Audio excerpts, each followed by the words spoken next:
Kuulge, ma ikka unistan imeelusest rannast, päikesest ja jäätisest. Kas te teadsite, et näiteks meist 13 000 kilomeetri kaugusel Kiribati saareriigis on aasta läbi stabiilselt umbes 28 kraadi sooja ja neil on randasid. Ja oi, ma vaataksin seal veel igasuguseid asju, näiteks kõiki neid 32 saart, pealinna, Taravat, Kiribati kultuuris erilisi rahvamaju, maneabasid, mida peaks igast külast tegelikult leidma ning muidugi käiksin nende jõulusaarel linde vaatlemas. Õpetajana tahaksin ka näha, kuidas neil koolis õppimine käib ja mida nad kõike mulle saare elust õpetada saaksid. Ja tegelikult peakski seal nüüd täitsa ära käima, kuniks seda Kiribatit meil veel on.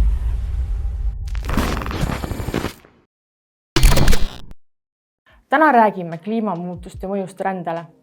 Kliimamuutus mõjutab meid kõiki ja on eriti oluline teema meie tuleviku seisukohalt.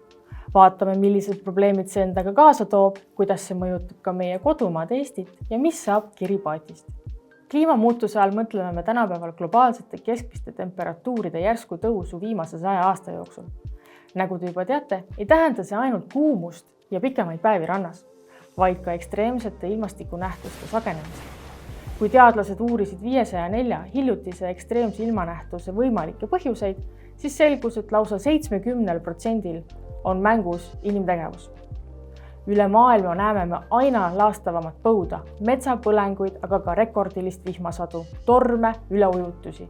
Lisaks võib kliimamuutus suurendada õhusaastet, mis tekitab terviseprobleeme nagu astma, allergiad, hingamisteede haigused. Kuumalained toovad endaga kaasa kuumarabandusi. Need omakorda tekitavad stressi ning ärevust tuleviku ees.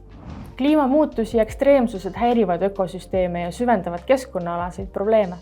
Need mõjutavad inimeste elu ja tervist baastasandil. Ehk ohustatud on ligipääs puhtale veele, puhtale õhule, turvalisele peavarjule ja mitmekesisele toidulauale. Kui need põhilisemad vajadused ei ole enam täidetud, peavad inimesed hakkama liikuma. Hinnanguliselt arvatakse, et aastaks 2050 on 200–250 miljonit inimest pidanud keskkonna põhjuste tõttu ümber asuma. Aga siiski, need suvised rannailmad lähevad meil Eestis ju paremaks. Ja lund on ka nagu talviti olnud. Kas Eesti on ikkagi kliimamuutuste teemal pigem võitja või vähemalt pealtvaataja? Selliseid küsimusi võib aeg-ajalt kuulda. Seega on mõistlik vaadata suurt pilti, mida me Eesti ja kliimamuutuse kohta tegelikult teame. Kõigepealt tuleks ilmaandmeid koguda vähemalt 30 aastat, et kliimamuutusi selgelt märgata.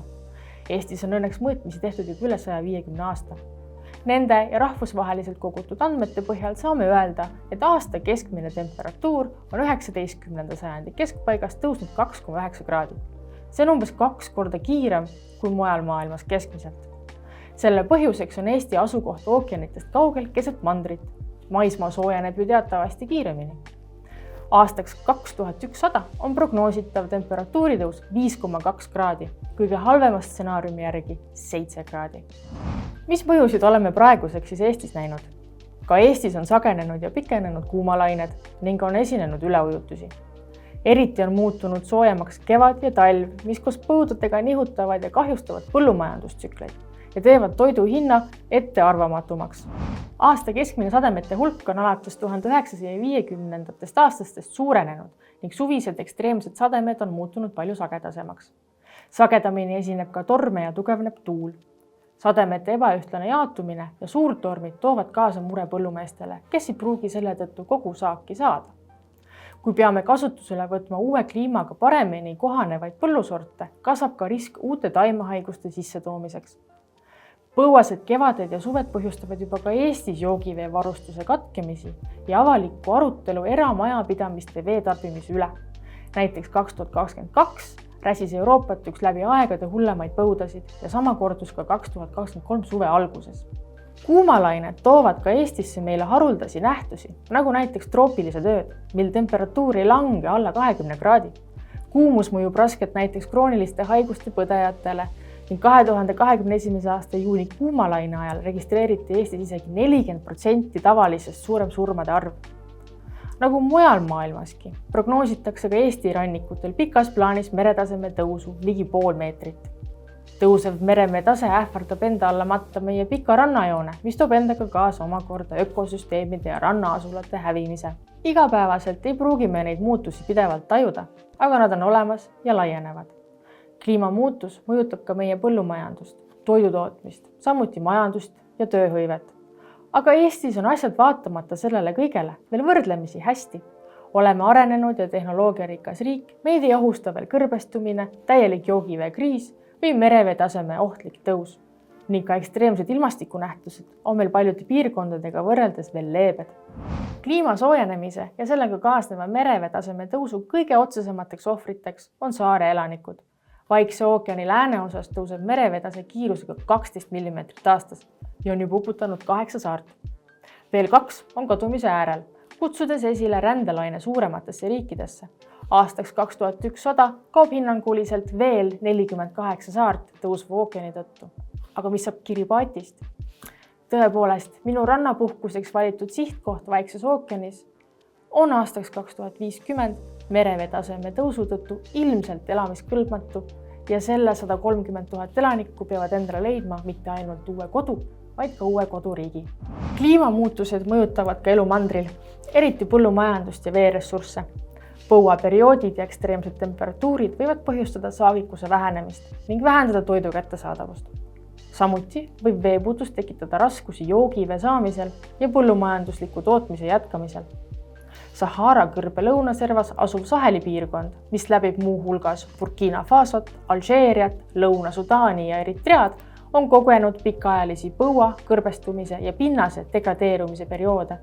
Vastuseks nendele väljakutsetele on paljud Saheli piirkonna inimesed olnud sunnitud paremate tingimuste ja võimaluste otsimiseks rändama.